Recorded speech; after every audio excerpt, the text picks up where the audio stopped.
கிறிஸ்துவுக்குள் பிரியமானவர்களே, உங்களுடைய வேலை வந்துவிட்டது. எழும்பி பிரகாசியுங்கள். இன்னும் நீங்கள் உங்கள் வேலை வந்தது என்பதை ஏன் அறியாமலும் உணராமலும் இருக்கிறீர்கள்? ஆம், கர்த்தர் நம்மோடு கூட இருக்கும் பொழுது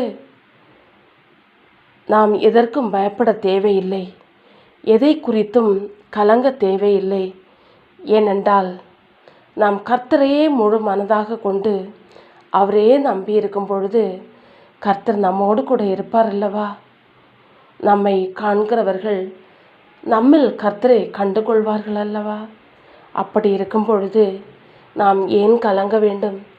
ஏன் பயப்பட வேண்டும்? ஏன் புறஜாதி மக்கள் மத்தியிலே நாம் கூனி குறுகி நிற்க வேண்டும்? அதை உணர்ந்து எழும்பி பிரகாசியுங்கள். கர்த்தர் உங்கள்